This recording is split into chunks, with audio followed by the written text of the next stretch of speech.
Oh, Canada, everybody. Welcome into the Lakers Fast Break YouTube channel. I'm your host right now, Magic Man, aka Sean Grice. Welcome in. Oh, Canada. Great win for Team Canada today.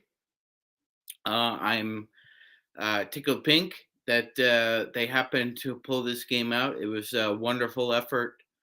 Congratulations to Team Canada. Incredible win. Probably the biggest win in the program's history in the past, probably about 40 years, beating the number one team in the world. Canada now advances to the quarterfinals. We'll get into that in a little bit. And sorry to USA supporters. They dropped a game today against Lithuania. It was just kind of one of those crazy games. We'll get into it as well. Lithuania just barely managed to squeak out a win, but a win's a win. And welcome everybody. Hope you're having a nice Labor Day weekend. And okay, let's just get right on into it. Let's dive into it. So, unfortunately, earlier this morning, the United States dropped a game 101 to excuse me, 110 to 104 against Lithuania.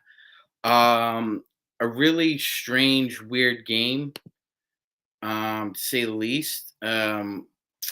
Lithuania started this game out 9 for 9 from three. That's quite the streak. Usually that doesn't happen. It that rarely does that ever happen. But they were on a heater, like Zach Galifianakis from The Hangover. Lithuania just couldn't miss from three. They led early, 52-31, so they got out to a 21-point lead. Just want to welcome everybody again into the Lakers Fast Break. We're talking about the USA's defeat today to Lithuania, 110 to 104. Just want to welcome everybody in again. So a surprising effort given the fact that, as me and Gerald talked about previously, that maybe the game against Montenegro was kind of a wake-up call. Hey, Darren, thanks for dropping by, brother. Could not watch because of the Disney Spectrum money disagreements. That sucks. That sucks, man. But Darren, if you want to head to playback.tv/Lakers Fast Break, you can check out the games with us, man. Please, we'd love to have you as a member if you haven't already signed up for us on Playback, brother. But yeah, it was kind of a weird game. Lithuania again shot 9 for 9 from deep to start in the first half. They built up a 21-point lead. The States valiantly tried to give it an effort to come back. Unfortunately, just came up a little short. Just Lithuania made the plays when they needed to down the stretch. Hit a couple of big shots, and unfortunately, our man Austin Reeves fouled out of the game. Austin Reeves and both Triple J fouled out of the game, so USA was kind of shorthanded throughout. It was just it's a disappointing effort again on the boards. The game where Canada was exposed against Brazil and the pick and roll, that's where Brazil kind of exploited Canada's biggest flaw. And today we saw that Lithuania exposed the United States' lack of height, especially on the glass, because JV, Donatas Monteunis, Iggy Brzeznakis, and a couple other surprises for Lithuania just killed the United States on the boards. I was wondering what would happen in this game. I wasn't sure. I thought maybe the USA would pick it up after a bit of a scare with Montenegro, but this is what happens when you get deeper into this tournament, right? It's this it happens to just expose your biggest flaws, because a lot of these teams have not only advanced scouting, but that just the level of precise and direct coaching that they do have as well, especially with Spain, Lithuania, Slovenia, Germany. those are the teams that seem to execute and exploit your biggest weaknesses and seem to be able to carve you up. And Lithuania did their best. I mean, they owned the boards and they got hot from deep really fast. And the United States just couldn't recover. They couldn't keep up with Lithuania. Gave it an effort, but again, fell short 110, 104. And with that loss, the United States finishes second in their group. Lithuania finishes first. So if we look at where we stand in the tournament right now, I'm just going to pull it up for you guys. But we only have 8 teams left, and so the quarterfinals are set. So just pulling it up here.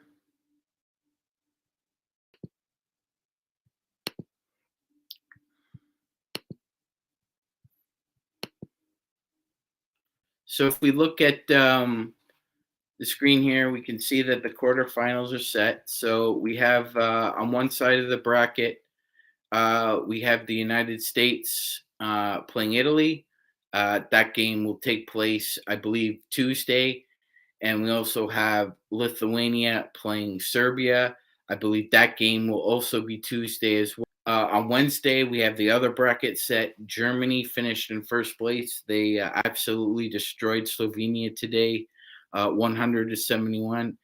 And Latvia, definitely the surprise of these 8 teams. That's the only, really should be the only surprise. Latvia won both their second qualifiers, defeating both Brazil and Spain.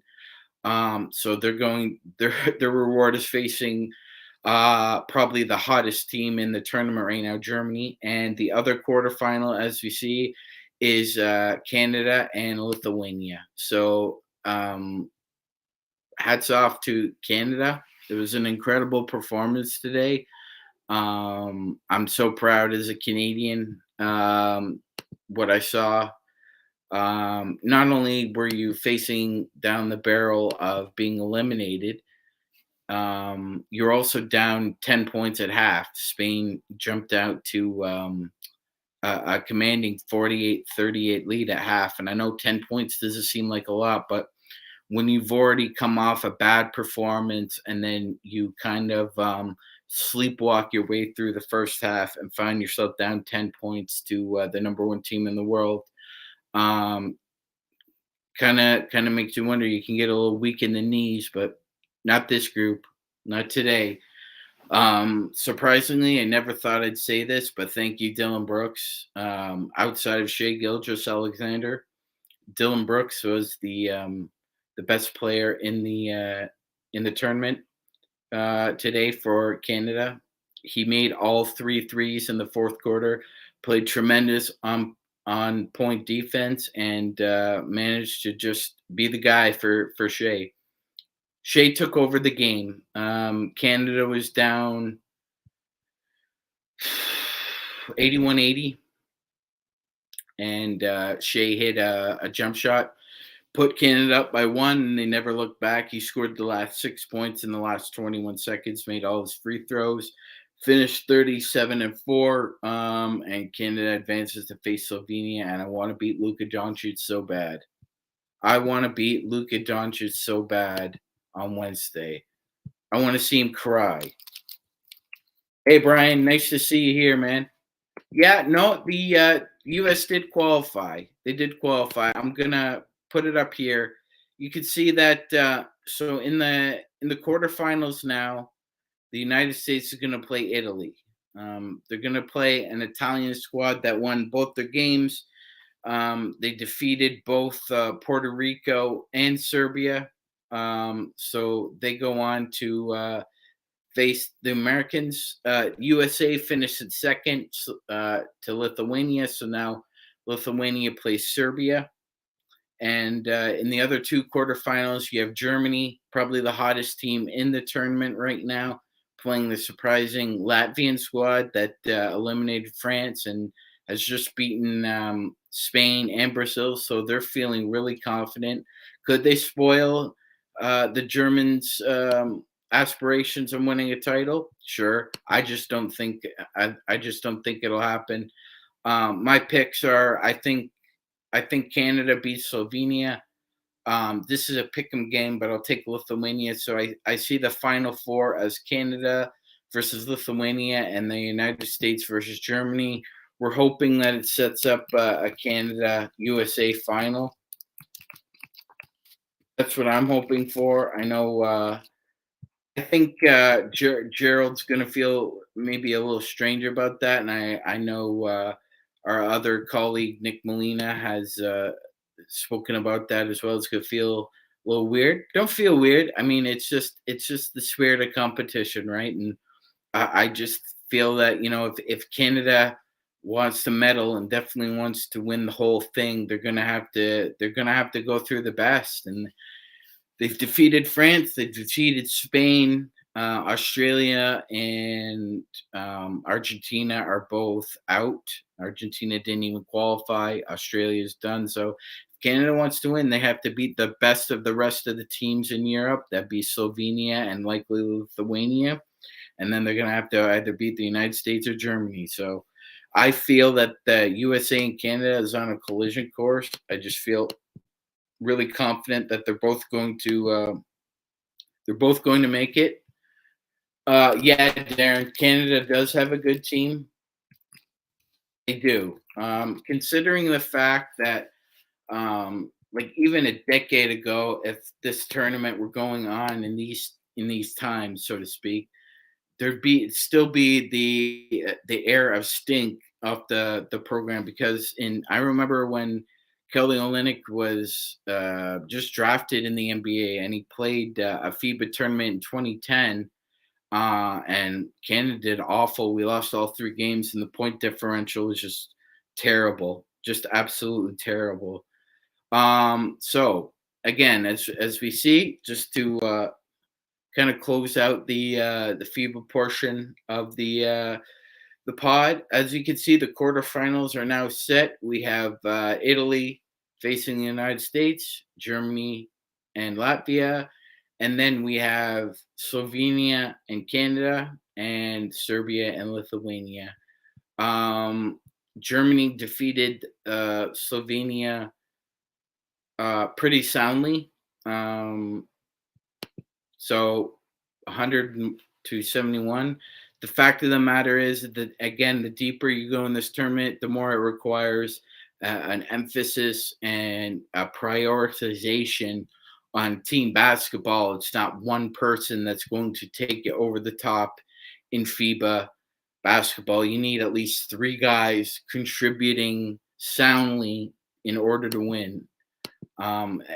More, if be. So I expect the United States to get in the film room and adjust. And Italy really only has one key player, and that's Shimone Fontecchio. Fontecchio was Lauri Markkanen's backup in Utah. He'll be his backup once again.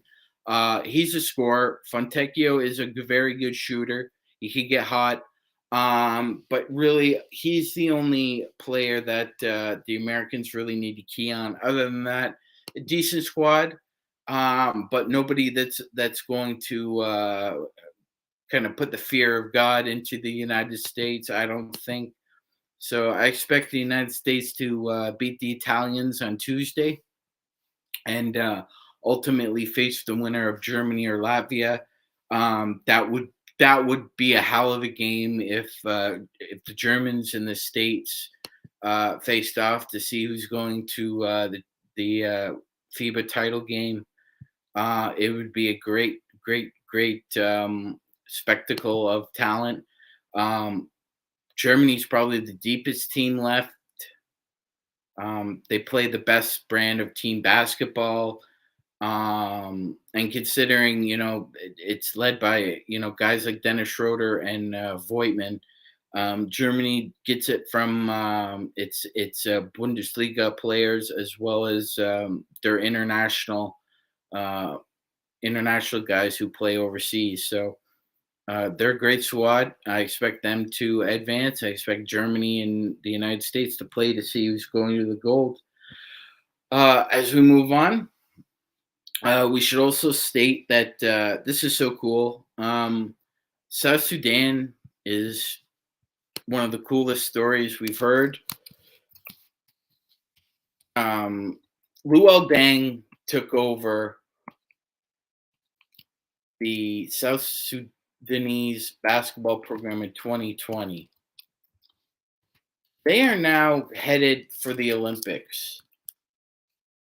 That's incredible. In 3 years, he goes from being the cornerstone of Sudanese basketball to now taking that team to Paris. It's incredible. It's incredible what he's done. Again, a lot of people aren't paying the consolation games. Consolation games is significant for countries who are trying to make the Olympics. Even though Australia was eliminated, Australia finished first in Asia, so Australia automatically qualifies for the Olympics. Because South Sudan finished in first place, they went 3-2 in their consolation games. South Sudan qualifies for the Olympics. So Luol Deng goes from amnesty to Olympics. It's incredible. It's incredible. So just to understand, to realize how important this is that in 1988, the Jamaican bobsled team qualified for the Olympics. Now, you're asking yourself, that's got to be a fantasy, right? No, it's not a fantasy. Jamaica did not have an indoor arena. And not only that, they didn't have an ice track to practice bobsledding. But yet somehow, by jumping over a lot of hurdles, a lot of them, they managed to qualify for the Winter Olympics. And now South Sudan, who doesn't even have an indoor arena, qualifies for the Olympics. And not only do they qualify for the Olympics, they are the youngest team to qualify for the Olympics. So this is a remarkable story. And I'm so happy for Luol Deng that that this is part of his legacy now. And good for Luol, because this makes it all worthwhile what he did. And just to let everybody know, there is a South Sudanese basketball player right now who's 16 years old, plays for their national team, 7'2", Kaman Malak. Kaman will definitely play in the NBA. It's just not a given whether or not he's going to enter the NBA draft. But I just want to congratulate Luol Deng and the South Sudanese basketball program. It's incredible. Not only does Luol serve as the basketball program's basically director and overseer, former NBA player Royal Ivy is their head coach. So again, congratulations to Royal Ivy and the whole team for qualifying for the Olympics. It's a huge deal, and good for them. And just to end off the Olympic qualifying, we still have to wait to see what happens with Europe. Europe's yet to reveal who's automatically qualified, other than actual France. So there's going to be one other team. In the Americas, because both Canada and the USA finish first and second in the America plays, they both qualified for the Olympics. So even though the U.S. lost today, on a sour note, the U.S. still managed to qualify for the Olympics. So congratulations to all the countries that did. Some more remarkable than others, and we move on. Did everyone get a chance to see the? Did everyone get a chance to see the preseason schedule? Just so we're clear, do we need to go over that one?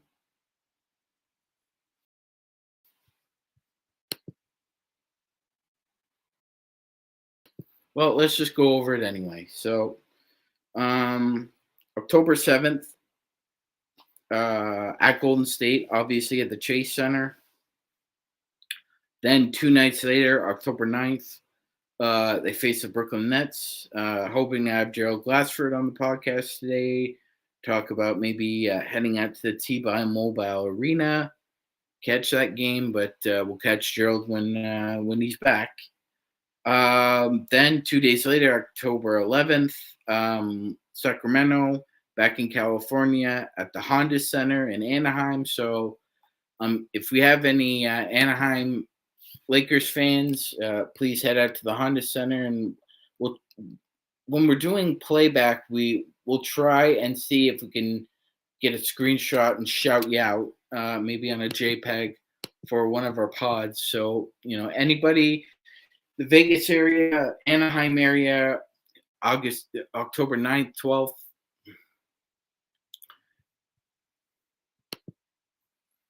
All right, Blue. Yeah. So they face off in at the Chase Center first with the Warriors. So that's October 7th. Then October 9th, we've got the Brooklyn Nets, and we see them at T-Mobile Arena in Vegas. So for the preseason, the Lakers never leave California or Vegas. They don't have to do much traveling.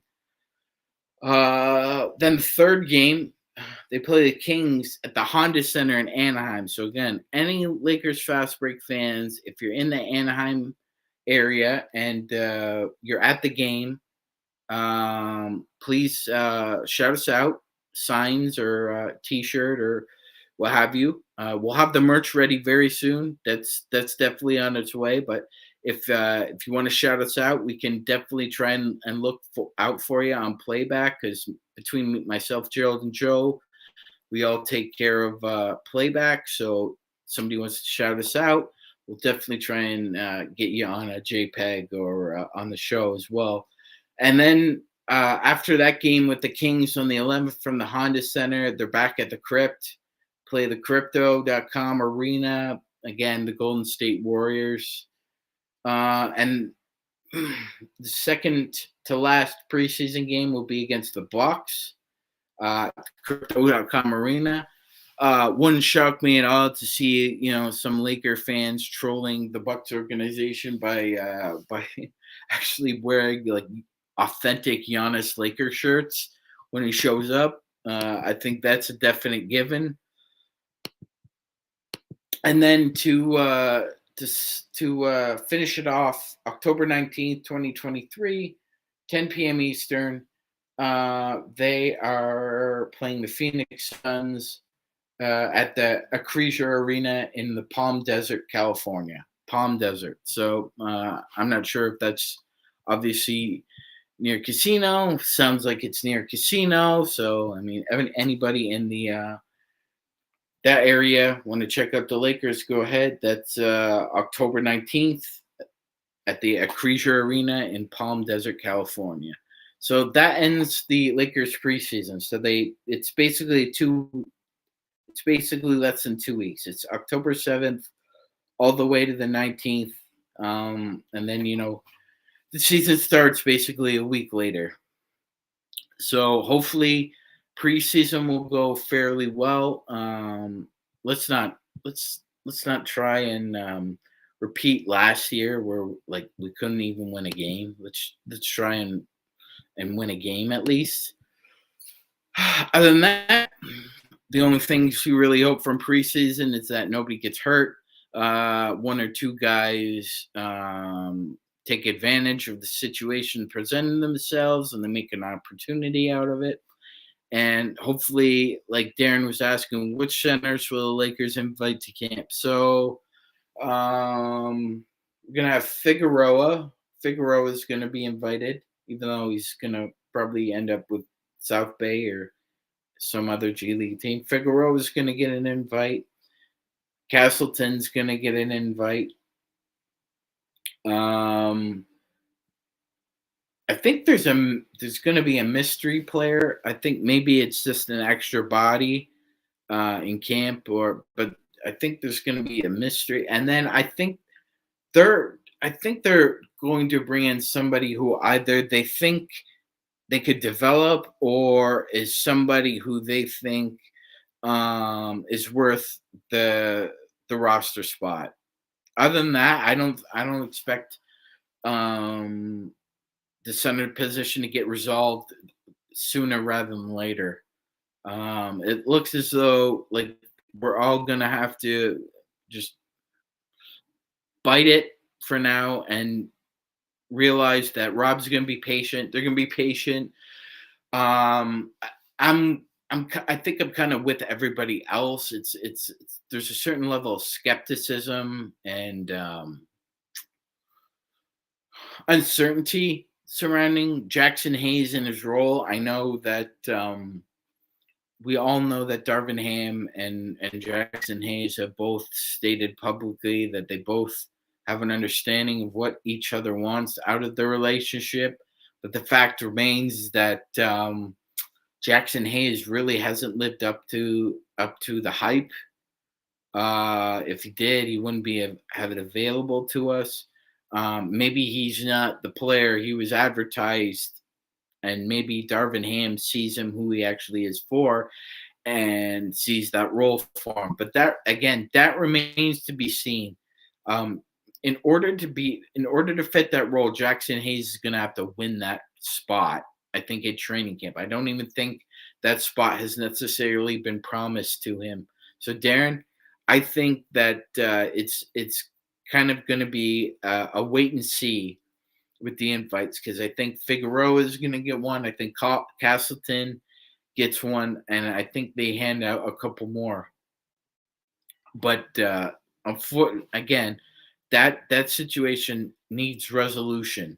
Now, we'd all love to have it sooner rather than later, but it looks like the Lakers are taking the diametrically opposed route, which is they're going to try and see how long the situation takes to resolve itself.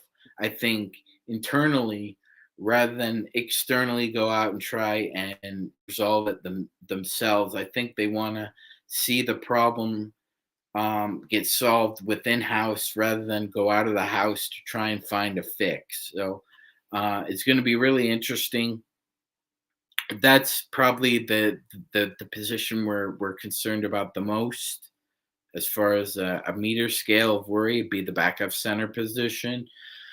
I still think we need more shooting. There's no question about that. Like we need more shooting. I honestly hope that Demoy Hodge takes one of those spots. To be perfectly honest with you, he's firing in all cylinders. I hope Hodge gets a spot because his defense is sound enough where if he's shooting even 37, 38% from three, I think it's a bargain for the Lakers, especially picking up another guy undrafted. You found in the weeds, and he's exactly what you need. I don't care that he's 24, turning 25 in a couple of months. Don't care. It doesn't matter at this point. There's too much. There's too much point of emphasis and too much judgment in the moment about and they are the most petty kind of like just negative losing mentality attitude that you can have about a certain like, oh, I don't like the way he shoots. I don't like his form. Oh, but he's an 18 point per game scorer and he shoots 38% for three. Don't care. Don't like the way he shoots. Don't like his age. Don't like this. Don't like that. It's so dull. And it's why a lot of these front offices are just seeing other players and other executives and other agents just completely ignore them and off to the side you go because you're not willing to adapt. You're not willing to put in the work. Darren, Maxwell is definitely a project. 100% he is. Maxwell Lewis is 100% a project. I know a lot of people just want to see him just get a spot and be inserted. He's not ready for that yet. Not at all. He had to put on, he went from like 190 to 215 and or 210 and he still looks a little like thin, like he doesn't look strong enough out there to handle himself with other big boys. Yeah, I'm with you, Darren. I think he's a project in the sense that uh, there's a lot of like really good raw ingredients there, but he needs to put on more muscle and he needs to be able to handle the strains of is he a 3 or is he a 4 in the league? What is he? That's another thing. So once he develops some skills, then you get him some seasoning. He starts playing a little bit. But Darren Maxwell Lewis has to show who he is. I mean, the Lakers just have him under. You know, it's basically a 4-year contract that's really a 3-year contract because he was a second rounder. Palinka can sign second rounders now to like 4-year deals, but they're really the way the language can be inserted and interpreted is that it's really only like a 2-year deal. But Lewis is a project, 100%. I think Castleton is a project. I see Castleton. I see Castleton in the same air I see as somebody like a Kelly Olynyk. You can see the raw skills that Colin possesses are very similar to a Kelly Olynyk. I think Colin needs to develop a little bit of a 3-point shot to truly have that comp meet. But the raw skills are there. They're both excellent facilitators. I think obviously Kelly's older, so he has a bit of a better dribble than Colin does, but Colin needs to fill out his body, and he also needs to know how to defend without fouling. That's Colin's biggest bugaboo right now. Is that I don't think if he plays in the NBA, if he played in Europe, if he played in Slovenia, if he played in Cambodia, if he played in Antarctica, he's having trouble against similar peers, similar skill sets, similar body structure, and he can't defend without fouling. That's his biggest problem. I think he needs to clean that up. I think that's a combination of a lot of coaching. It's also about self-discipline as well. You reach, I teach, right? The slogan. So,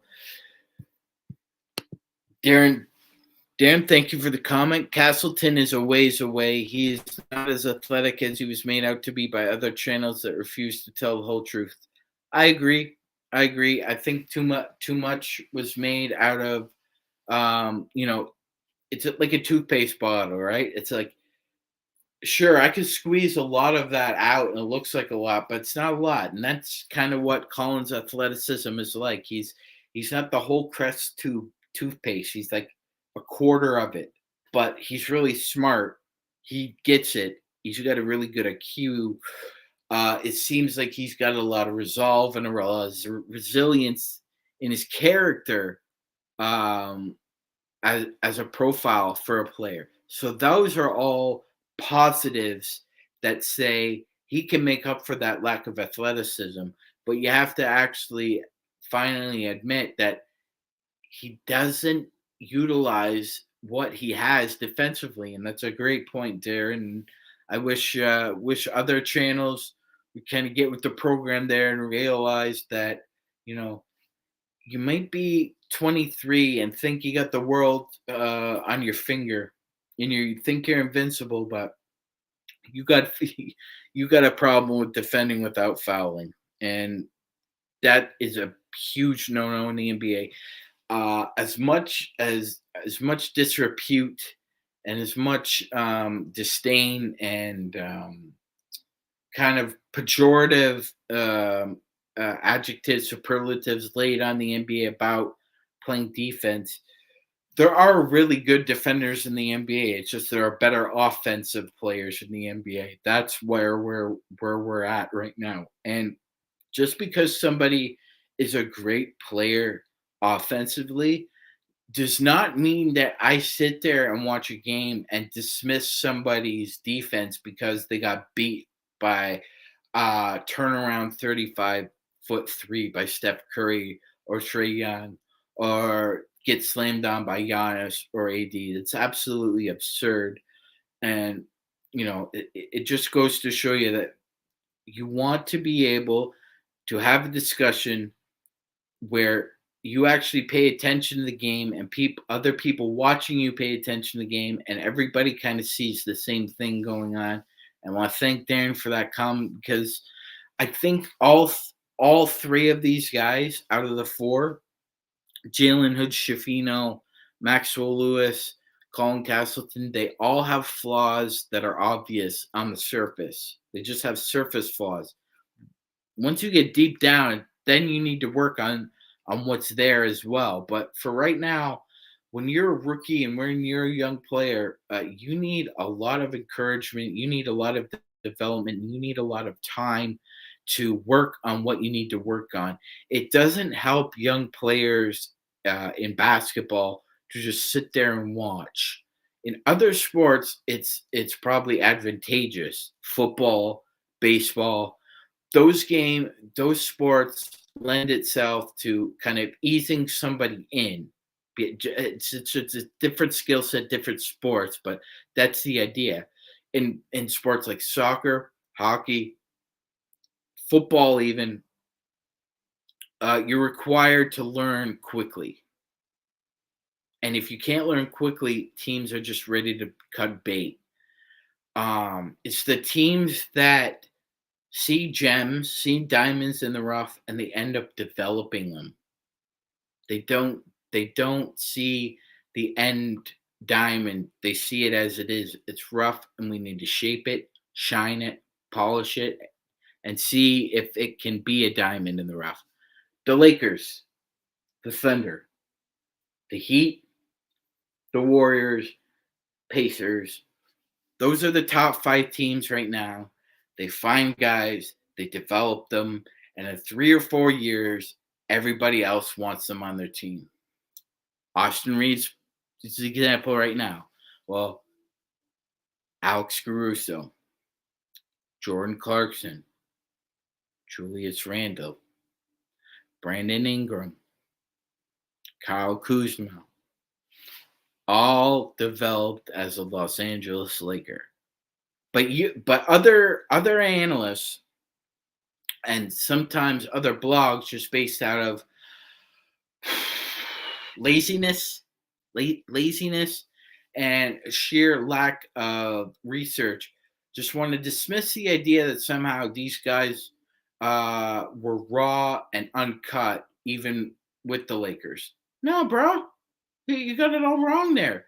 See, the reason why you want what we have is because we develop players that play a style of basketball that people like. So it's pure jealousy, and that's where a lot of the disdain comes from, as far as not giving the Lakers credit for their developmental process. Hey, Brian, I'm just disappointed in the Lakers' lack of depth in the paint under Pelinka. Even without the Hall of Fame centers in the 90s, we had Divac and Campbell. We don't have that now. He's right. He's right, ladies and gentlemen. He is correct. That's true. There was this depth that you saw. I mean, there was cushioning. Like Brian said, like nothing to write home about, but they did have competent NBA backup centers, and I, and yeah, that's been Palinka's basically Waterloo, Brian. Because look, he got out of the Russell contract that basically pinned him down to the ground as this thing was dragging. So he got himself out of that situation. But the fact is that when he acquired AD, um, we weren't on the air then, but a lot of us had said back then that, look, that's great that you got Anthony. He's an incredible player, Hall of Fame player, but now you need to be able to get some ensure that if something happens to Anthony, and 9 times out of 10 out of a season simulated, he gets hurt for a little bit, you're going to have to find competent players to insert into the lineup. But we just didn't have that, Brian. It was a mess. You're right. It was a freaking mess. Damian Jones, Wenyan Gabriel, Mo Bamba. For God's sakes, Mo Bamba was 5 minutes into his NBA career when Darvin had enough of him. If anybody needs any re-emphasis on how Darvin feels about Mo Bamba, just go back to that Orlando game where he makes his debut, and there is a play where he does not rotate to the spot where everyone knows their spots are except Mo Bamba. He doesn't get to his spot. Darvin Ham looks at him. He knows he's being watched, so he just shakes his head in kind of a dismissive way, and then he turns around, and I'm sure there were 4-letter words coming out of his mouth, because I don't think I think that Mo Bamba was foisted on the Lakers, Brian. I don't think that Rob Pelinka um, thought that Bamba would be an integral key part to what the Lakers are doing. I have a really hard time finding that rationale, and I think you would have a hard time finding that rationale, and other people would find a hard time finding that. Like, just basically just understanding it from a basic premise. He is not a good basketball player. As Gerald has said before, the theory about Mo Bamba is greater than the actual Mo Bamba. Brian, another comment. Thanks a lot, brother. Appreciate you tuning in. The 3-guard lineup wouldn't be so bad if we didn't have a 6'8" power forward LeBron, who has no business playing power forward. Very true too. Very true too. But at this point, a 6'8", 38, turning 39-year old LeBron James is going to be relied on at the power forward position, because there's no way in hell he's going to be a 3 again. That time is come and gone, ladies and gentlemen. And if you think so, please step off the stoop of Lakers Fast Break, because we're not entertaining that at all. He's a 4 at this point. You know what, Brian? We're really gonna see Darvin Ham kind of stretch that 3-guard lineup to the hilt this year, because basically, I think before they make up their mind about D'Lo, and whatever they're going to do about D'Lo will eventually reveal itself. But the point of bringing on Gabe Vincent is not to see whether or not Gabe Vincent and Austin Reeves can play together. They can. Gabe Vincent's game is very, very similar, although it's not as exquisite or sophisticated. Very similar to Jalen Brunson as far as more of a facilitator, but he's got some scoring touch. Those two guys will be fine. The point of bringing Gabe Vincent is to see if him and D'Angelo Russell have chemistry, because Darvin Ham's going to go to that 3-guard lineup. He's going to play Russell, Gabe Vincent, and Austin together. Brian, the only acceptable 6'8" power forward the Lakers had was Julius Randle. Yeah, I mean, for the time, yeah. Mike D'Antoni thought he had it when he benched Powell for 6'8" Earl Clark, but again, since Powell, we had trouble filling that power forward spot, Brian, till AD rolled around, and now we're having a problem with the power forward spot now that AD is no longer a power forward. AD is a center. So guys, we're on to 45 minutes right now. Probably gonna try and keep it to about an hour, tighten it up. So before we head on out, any questions you guys have? Anything outstanding? Anything about Lakers fast break? Anything you want to talk about as far as the Lakers are concerned? Just what's on your mind, guys? Darren, Bamba was a way to get out of Patrick Beverly, so I'm okay with it. Yeah, I mean that's what it was for. That's what it was for. A lot of people. Great point, Darren. That's what it was for. A lot of people just tried to lean into that. Oh well, Rob's playing chess now, checkers, right? He's acquired Mo Bamba. No, no, Mo Bamba was never in the Lakers' long-term plans. Unfortunately, I think when he got injured, I don't even think.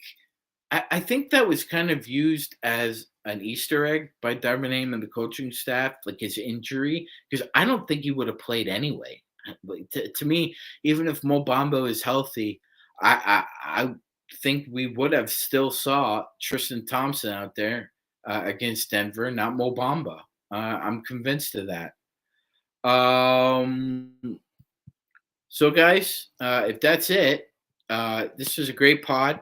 Appreciate everybody hopping on. Was hoping to get Gerald and Joe and Empire Jeff possibly try got in touch with everybody. It's a Sunday. You never know. You never know.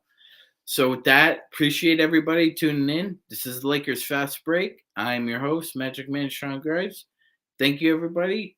We'll see you tomorrow for another edition of the Lakers Fast Break on YouTube. Ciao, everybody.